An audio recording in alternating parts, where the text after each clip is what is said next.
Olha, criar filhos hoje em dia é uma tarefa, né? Parece que a gente está navegando num mar super agitado, sem mapa, sem bússola. Para onde a gente vai? O que importa de verdade no final do dia? Bom, hoje a gente vai mergulhar numa abordagem que se propõe a ser essa bússola. Um guia que olha não só para o comportamento, mas isso é o mais importante, para o coração. Para começar, vamos pensar numa história. Uma que talvez seja bem familiar para muita gente. É a história da Jennifer. E ela não é só mais uma adolescente rebelde, sabe? A história dela representa aquele momento, aquele aperto no coração que os pais sentem quando percebem que a voz deles já não ecoa da mesma forma. Que aquela autoridade que parecia tão sólida, de repente parece que sumiu. Então, o caso da Jennifer nos leva a uma pergunta muito maior. Porque, na verdade, não se trata de uma única família, né? Trata-se de todos nós. O que foi que aconteceu? Como é que a criação de filhos, que é uma das coisas mais antigas do mundo, virou essa jornada tão confusa para tanta gente? Ok, para tentar achar algumas respostas, a gente vai seguir um caminho bem definido aqui. Primeiro, a gente precisa entender a crise, diagnosticar o problema e ir até a raiz dele. Depois, a gente vai reconstruir o conceito de autoridade e descobrir o que de fato significa pastorear o coração de uma criança.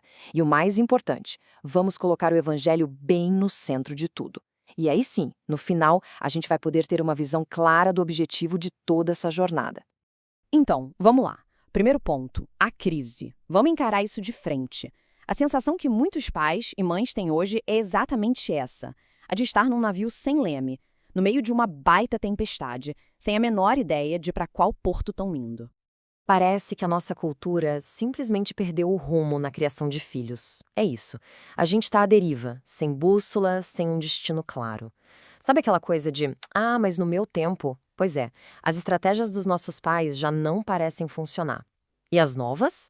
Nossa, é um oceano de conselhos que se contradizem o tempo todo. Fica difícil saber em quem confiar. Tá, mas como é que a gente veio parar aqui? Essa é a pergunta de US$ 1 milhão. Vamos agora investigar um pouco as raízes culturais que nos trouxeram para essa encruzilhada. Uma das primeiras raízes do problema, e essa é sutil, está na nossa relação com o tempo. A gente trocou uma ideia antiga, a de quantidade de tempo, por uma bem mais moderna, qualidade de tempo. E olha, convenhamos, soa bem, né?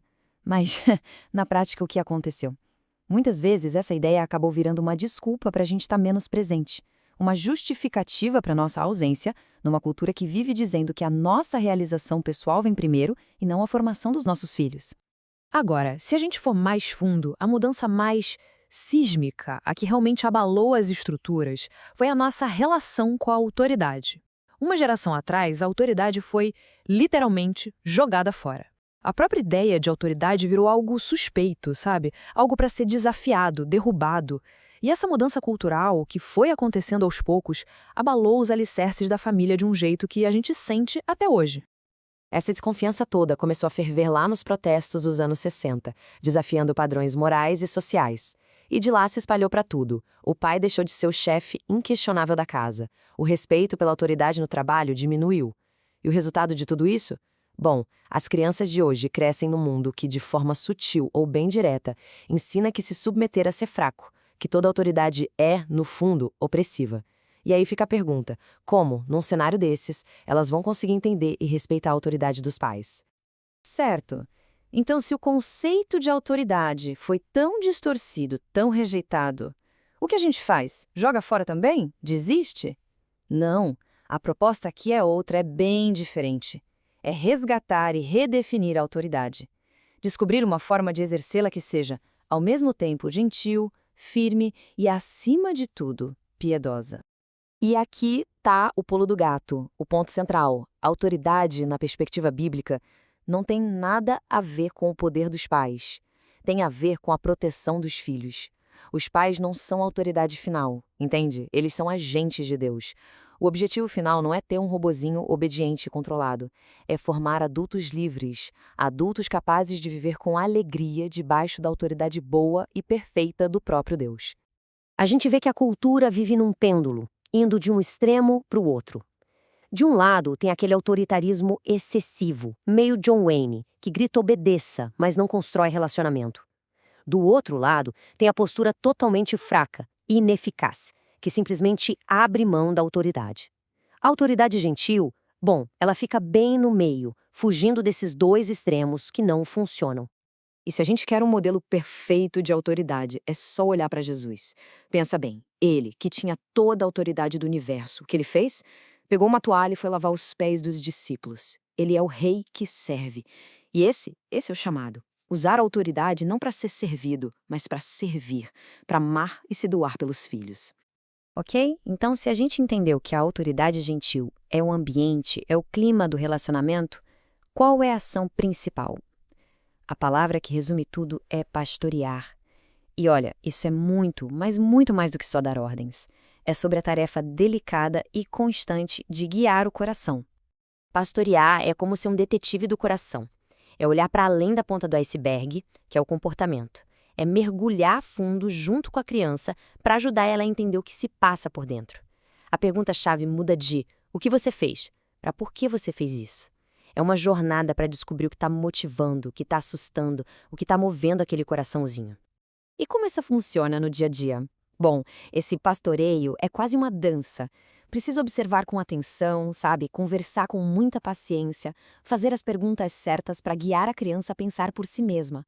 O objetivo não é chegar com todas as respostas prontas, é caminhar junto, é compartilhar a própria vida, os próprios erros, com honestidade, com vulnerabilidade. Tudo isso que a gente conversou até agora nos leva para o alicerce de tudo, a base de toda essa estrutura. A gente precisa colocar o evangelho bem no centro, porque o objetivo é muito maior do que apenas criar crianças bem comportadas. Pensa com sinceridade. O objetivo é só ter filhos que se comportam bem. Essa pergunta vai direto no alvo de uma das nossas metas mais comuns. É claro que a gente quer isso, mas se o nosso foco para por aí, no comportamento externo, a gente está perdendo o principal. A gente perde a chance de ver uma transformação real que só e somente só acontece de dentro para fora. Essa comparação aqui deixa a diferença claríssima. De um lado, focar no comportamento. Do outro, focar no coração, que é focar no evangelho. O foco no comportamento lida com o que a criança fez. Já o foco no coração vai atrás do porquê. O primeiro muda o comportamento por fora, o segundo busca transformar as atitudes por dentro. E o mais crucial, focar só no comportamento não exige a graça de Deus, mas focar no coração, isso revela o quanto a gente precisa desesperadamente da graça dele. E isso nos leva a um ponto que parece até um paradoxo, mas é fundamental. Muitas vezes, na tentativa de ajudar, de não ser duro demais, os pais acabam diminuindo os padrões de Deus. Ah, tudo bem, ninguém é perfeito. Só que ao fazer isso, sem perceber, eles acabam roubando dos filhos a coisa mais preciosa, a misericórdia do Evangelho. Por quê? Porque é justamente o padrão altíssimo de Deus que nos mostra que a gente não consegue sozinho. É esse padrão que nos mostra a nossa necessidade e nos faz correr para a graça. E depois de todo esse caminho, a gente chega ao destino final. Qual é o objetivo de tudo isso?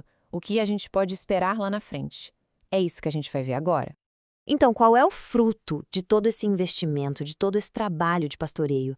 Essa citação do autor, nossa, ela pinta o quadro mais lindo que se pode imaginar.